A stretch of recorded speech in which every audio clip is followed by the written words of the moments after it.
What's up, guys? Thank you for tuning in to the Uncommon Mindset podcast. Today, I'm joined by a very, very special guest. Today, I'm joined by Pat McNamara. I'll just give you a brief background on who Pat is. Pat is a retired Special Forces soldier, a tactical shooting instructor, highly skilled, all round, and capable combat veteran. This guy is literally the word uncommon is him in the in the dictionary. What an honor it is to have you on the podcast today, Pat. Hey, thank you very much for having me on. I appreciate it. And hello to your audience. No worries. Thank you so much. So I like to start to ask this question to all my guests. Hmm. And I was listening to you on Jocko, and you mentioned when you were younger, you were an odd child, right? An oddball. Yeah, yeah. Yeah. So the question is, what was your upbringing like? It was I guess relatively normal, not abnormal. Family of five kids, mother and father, Connecticut. Dad was a real hard worker.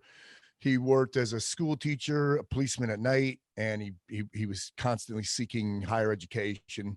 But he worked his butt off, and then he was the mayor of my town for 12 years as well. So it was it was a pretty good upbringing. I mean, I had ebbs and flows and ups and downs, and had some turmoil growing up, but I was able to push through that and make me who I am today, which wasn't real easy because the neighborhood in which I grew up there was slippery slope. You either fell to one side of the tracks or to the other, and it seems that was kind of a common theme with the guys I know today who grew up with me. They it was either hard to one side of the tracks or hard to the other. So I guess I managed to stay kind of on track. Mm. Yeah, no, that's great. I know that when you were growing up as well, you done like wrestling Mhm. and things like that, right? When did like what when and why did you get into the special forces?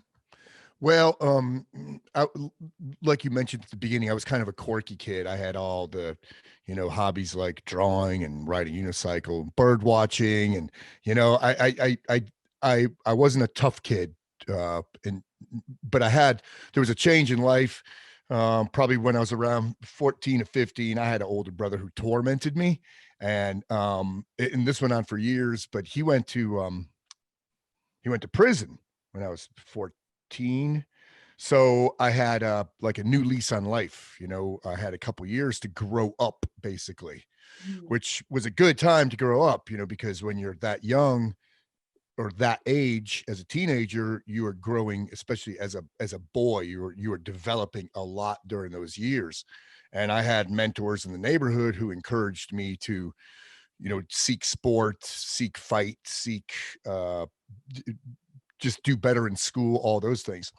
So I started wrestling right at the age of uh, 14, and man, I sucked at it bad. I mean, really bad. For first 2 years, I sucked, but I kept at it, and I would go to the college during summer and practice with the college kids, and that's when everything changed around. And in my junior year, I was really good.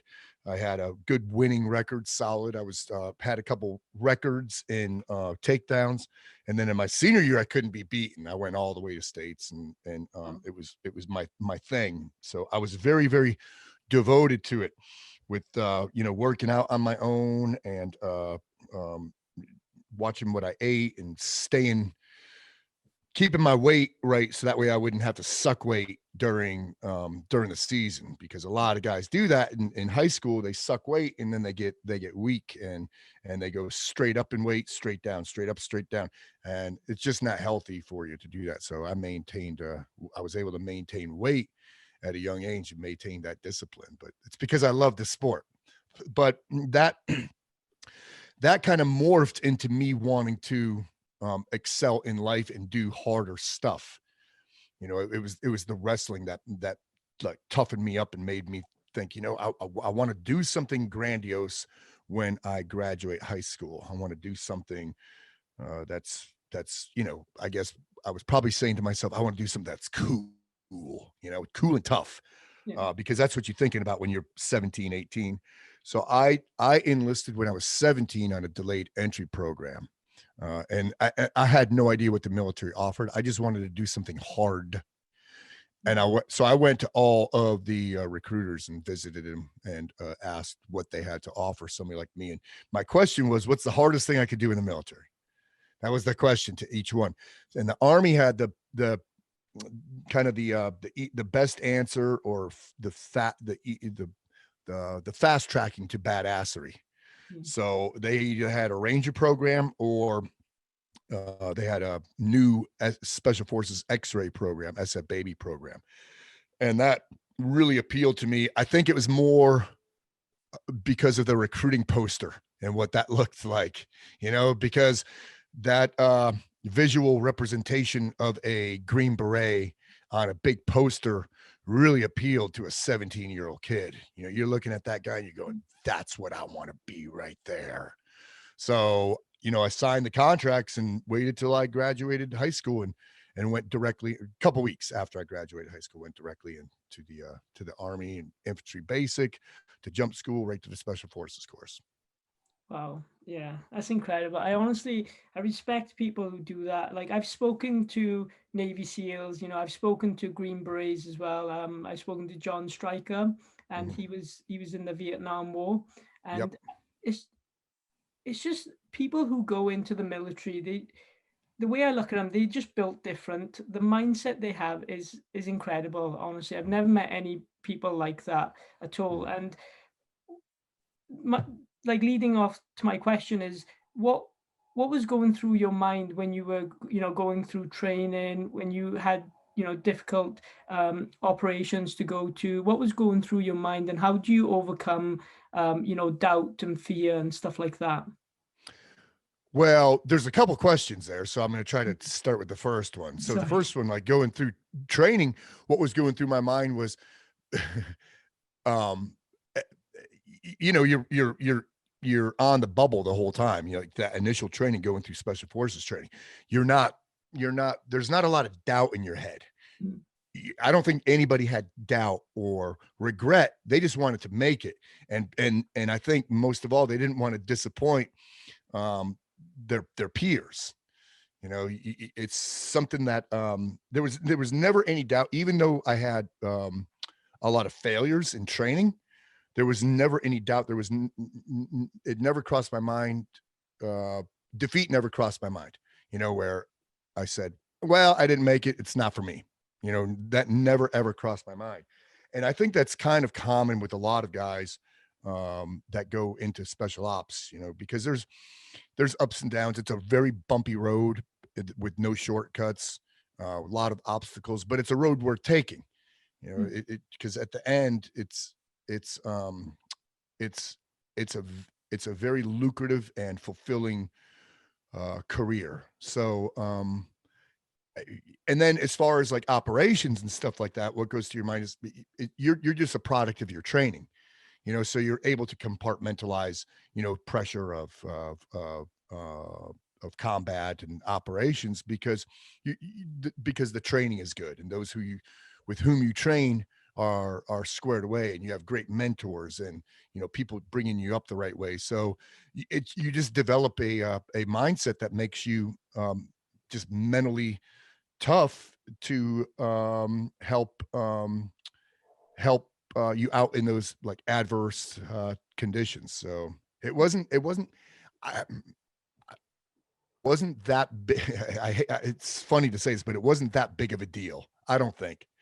Oh, You know what I mean? yeah. Because I think some of us are just hardwired to do that kind of thing. Mm. And if you're hardwired to do that kind of thing, then it's really not that big of a deal. You learn to embrace the suck. You Mm. learn to be comfortable being uncomfortable. And it's it's not as grandiose as it seems if you're hardwired to do that kind of thing. Yeah. No. That's incredible. Yeah. It's funny you said something that you learn to be comfortable being uncomfortable. Mhm, There's a guy who I always listen to as well, and it's David Goggins. I'm sure you've heard of him, right? mhm, yep, And yeah, he says that as well, and it's just like it's incredible. You're like a type of person who anyone who would just literally go on your Instagram page or just listen to you talk, they just like for myself, like every time I see you on social media or anything like that, I feel like just getting up and going for a run or something. mhm, yep, It just motivates me so much.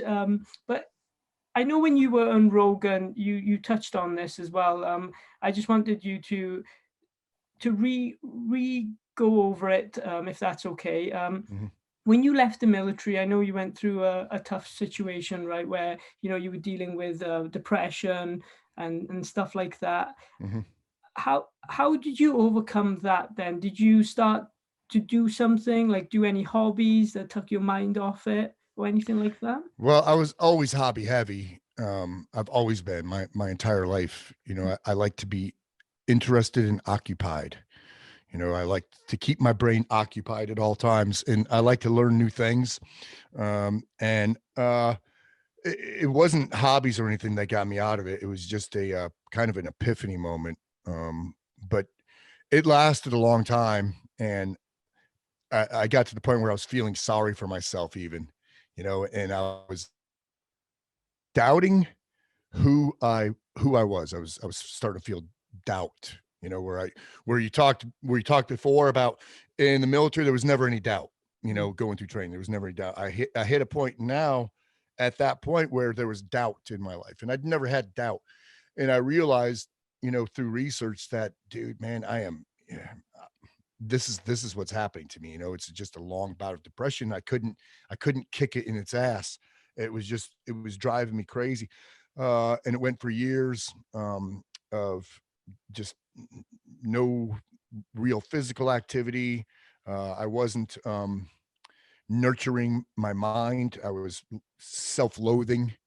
mm, And I went from being angry for so long that I became exhausted, and the anger turned to sadness. Because it just eats away at you, that with the anger, it eats away, eats away, eats away, until you haven't got energy to be angry anymore. And uh, I had a chat with my son one night, who was very young at the time, and I realized through this chat that I have to be around for him. I have to be around. mm, So I was able to come out of it by having one good day, just one good solid day where I could just put a rubber band around my neck and snap out of it. And I woke up early. I programmed it in my head the night before to go for a run the next morning. I woke up early, uh, put my running stuff on, cranked up some heavy metal in my ears, and went for a run. And I ran for like an hour and a half. Just I had no idea where I was going, but a good run could really clear your mind.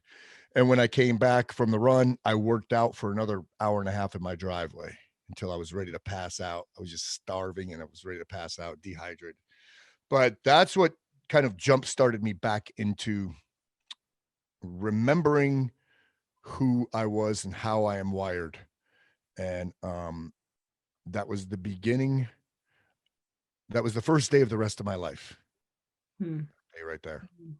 That's incredible. Yeah. I feel like, physical activity, you're going for runs. Like I do mixed martial arts myself, and Mhm. whenever I go and do jiu-jitsu or something like that, if I've had a bad day, everything else I just forget about, and I feel like I'm just in the zone. I feel amazing. And sometimes it is difficult, when you're going through a tough situation like you were going through, to bounce back, right? You feel sorry for yourself, and definitely, yeah, like you said, like it's you got to take it, one day at a time, right? Like Mhm. one day you're feeling down, the next day, if you plan on going for a run, plan on doing these things, do them, and then that will make you feel better for sure, 100%. Yep. Yep. Yeah. And I recommend it to people all the time. And I understand that not everybody's physically fit. They're not going to go and do freaking 25 pull-ups, run 5 miles, and push a vehicle up the road and climb ropes and stuff like that. But even if they're not fit and if they feel in a funk, just get out and go for a walk. Just get out and go for a good power walk. Clear your mind, look around, don't get in 45-degree syndrome. Look at the birds, feel the wind in your face, smell the trees. Just do that and you're going to feel better if you're in a funk, because I still find myself in funks every once in a while. Yeah. And that's my remedy right there. That's my drug. A lot of people will go to chemistry to come to combat highs and lows and stuff like that. My chemistry is I'm going to get in my driveway and I'm going to sling some shit around and work out like a man possessed, and I'm going to feel better. I know it. I know it. Yeah, just touching off that now, I was going to touch on this. Is your training is very unique. Mhm. If someone goes on your social media, they'll see the things you do. Talk to me about that. Like, how did you get into that type of training, and what was the reason for that? Well, when I was active duty military in at the unit in tier 1 special ops, I started doing that stuff then. And because most of us we were doing a lot of unconventional type of workouts, like climbing walls and buildings, running obstacle courses.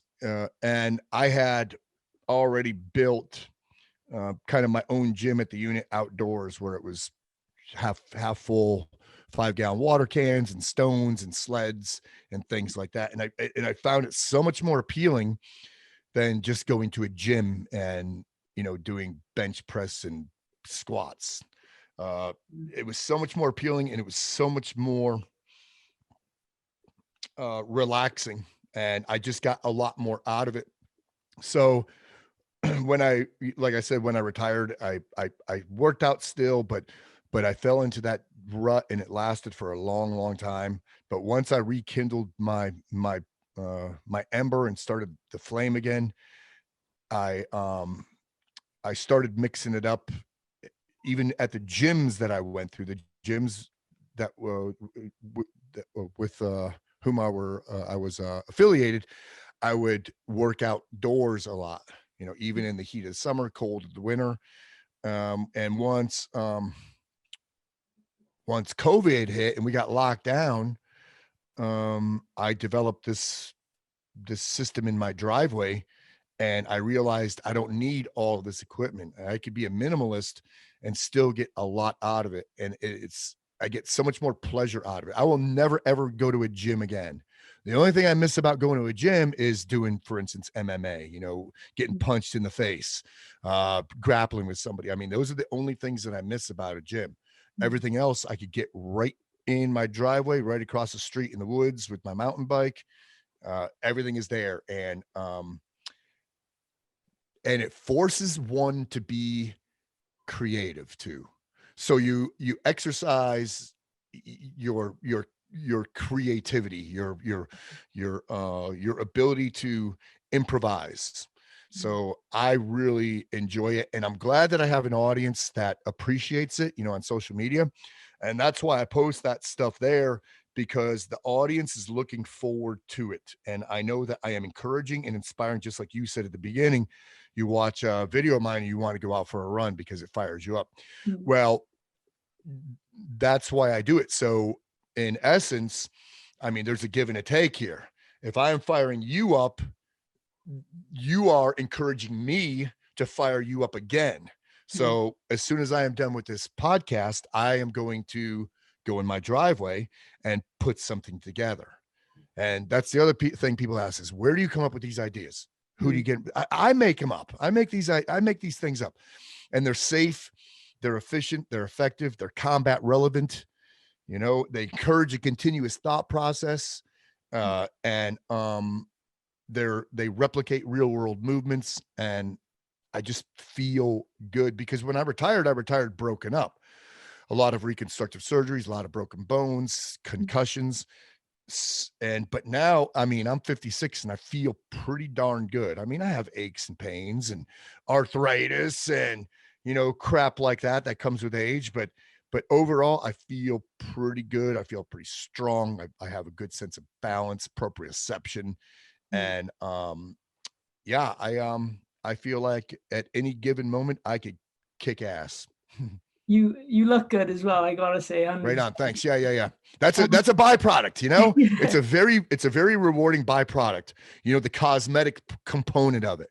To Mm, look good, to have round shoulders and to have chiseled abs. That shouldn't be a focus, but mm, yes, I enjoy that. And I want, I want my wife to look at that and go, that looks good, yeah. So yeah, it's a very fulfilling byproduct. It's like a prize at the end of the road, Mm. but it's not my focus. Yeah, no, of course, yeah, 100%. I got to ask you as well, Pat. What are your goals at the moment? Have you set yourself any goals? Because I know you teach people how to shoot, right? Mhm. Is there anything else you do, or do you just want to grow that business side? What else are you doing?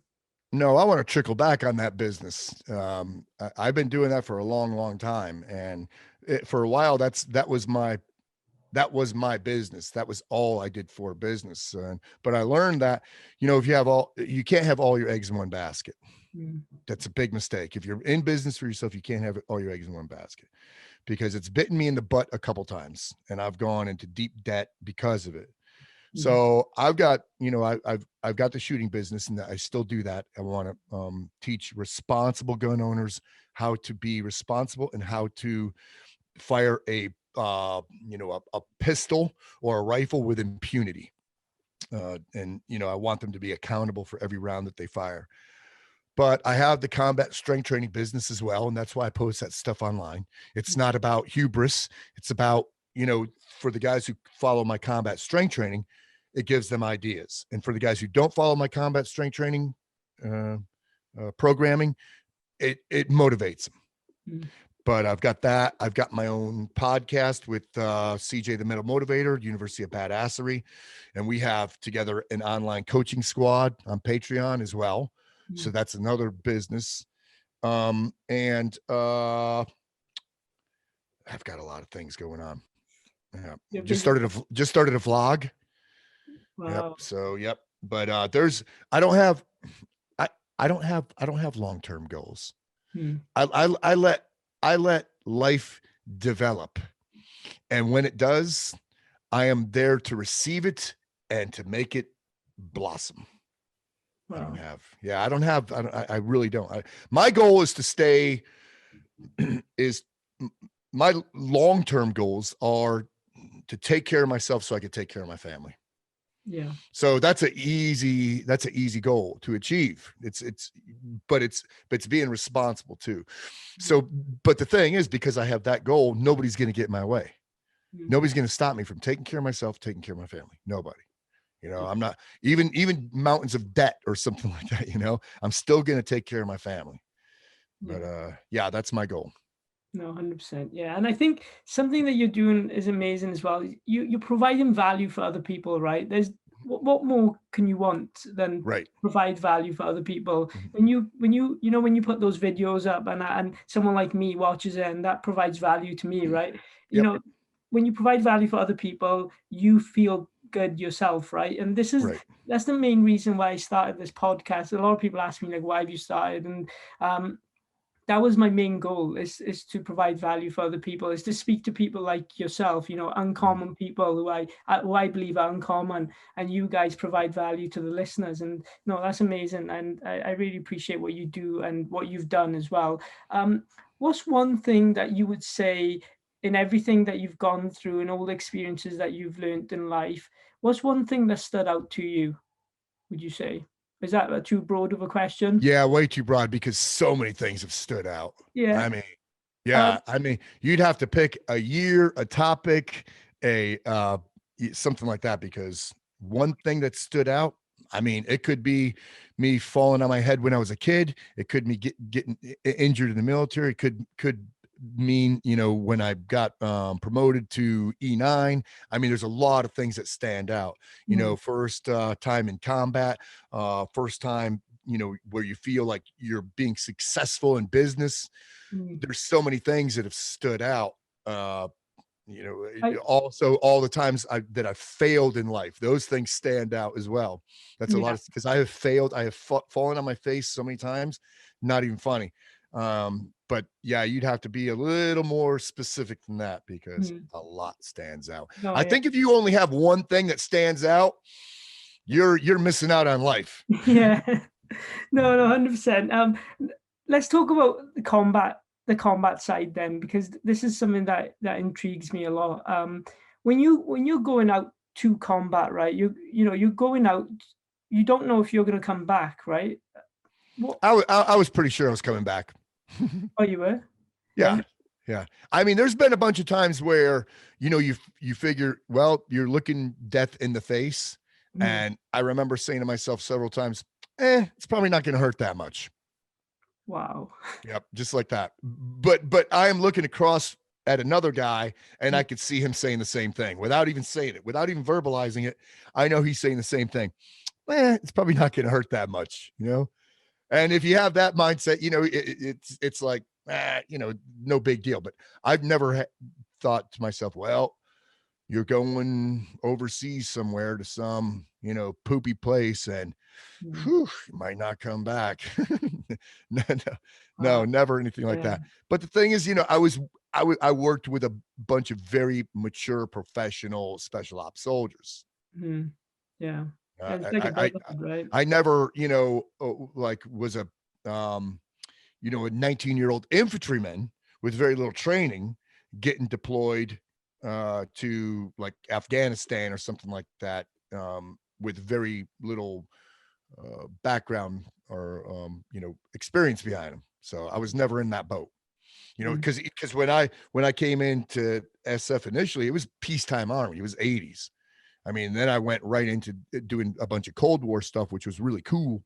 mm, But it wasn't like combat. mm. I see.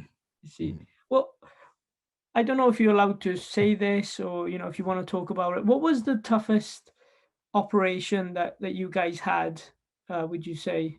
Or Well, would it, you guys or me? I mean, because when you well, say what you uh, guys had, when you, uh, like you, well, yeah, let's, yeah. you, yeah. Um, yeah, you know what? None of them for me were really tough because I didn't spend a lot of time and I didn't deploy a lot during the global war on terror. Mm, So I guess the hardest one was just hard pill to swallow. The first time I went over to Iraq, for example, the guys there that I was working with have already deployed 3 times because I mm, was in the schoolhouse at my unit. So they had already deployed like 3 times. So they had hundreds of hits behind them. wow. So the hardest thing was me, outranking them, but as an E9 deploying and working as in a E6 slot, Mm, which was pretty neat. But it wasn't hard. It was just uh I felt like I was behind the power curve because all these guys had this experience. And even though I had tenure and I had um experience and rank, they had the experience on the ground. mm, So I was behind the power curve. So it was a little unnerving, getting thrown right into the mix with guys who had already a lot of experience on the ground on this particular front. mm, Uh, and I just didn't want to goof things up for them. yeah. uh, but yeah, none of it for me was really hard because I never had. I mean, I did a lot of very cool operations, but never any. Uh, I was never involved in any of the big like gun battles and stuff that people write books about. Mm, mm, My operations were snatch and grab and things like that. So it wasn't mm, that hard. that's And, crazy. and like I said before, too, you're a product of your training. We Yeah. try to make training harder than combat.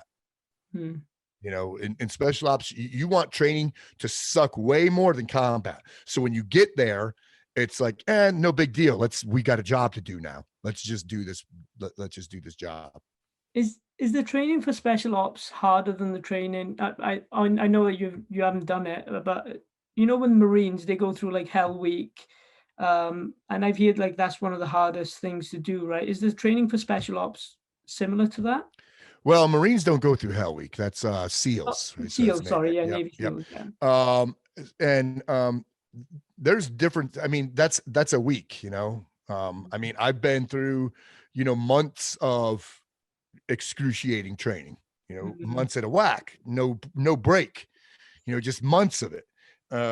And there's you could draw a lot of comparisons, but the thing is, you, it would be unfair, I think, for any special ops guy to say that the training I went through was the hardest, yeah.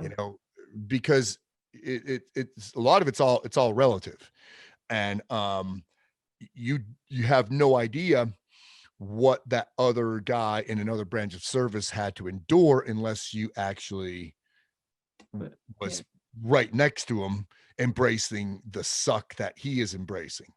Mm, So it I will say this, that all of the training, whether it's, Air Force CCT, Marine Recon, Navy SEALs, Special Forces, Rangers, it all sucks to a high level of degree. And, yeah. there's only so much a human body can take. And that's what each one of those services try to find. So a special ops guy in the Army and Navy, Marine Corps, Air Force, they're all cut from the same cloth, Mm, and one of them isn't tougher than another one in another branch of service. mm, yeah. Really. I mean, there's a lot of because the last unit I was at the unit, it was comprised of all branches. I see. Yep. Yeah. I mean, when they joined though and made selection, they had to transfer to the Army, but they were all made from all branches. And I'm glad they are, because there's good, hard dudes everywhere, with good freaking heads on their shoulders. Of course, yeah. Because you've gone through so much and going through the training itself, a lot of people in life haven't gone through, stuff like that, right? When you go through failure then, and do you find that, do you look back and say, I've gone through all of this doesn't bother me at all. I can overcome this when you go through like failure in business or anything like that? It definitely does help. You get to go, let me bounce back from this. It might take a while, but let me bounce back. And initially it's unfamiliar territory. When when you transition from a military world to a civilian world. But for me, it's just that I go, no big deal. I've had a lot worse. I really have. It's easy to say that. It's like, I've been in more pain. I've been more tired. It's not that big of a deal, because I've endured a lot freaking worse. So Yeah, yeah, even now something bad happens, I go, eh, I'm sure I could fix it. I It's think. not it's not the end of the world, bro. Yeah. That having that mindset is just different. Like that, this is why I say that all these people who've, gone through what you've gone through, the Navy SEALs, the Marines, the army people, everything like that, they go through so much. So when they go through something like a difficult situation in life, they just like, yeah, I can, I can overcome this. Yep. And it's just incredible. That mindset is unique, and I love it so much.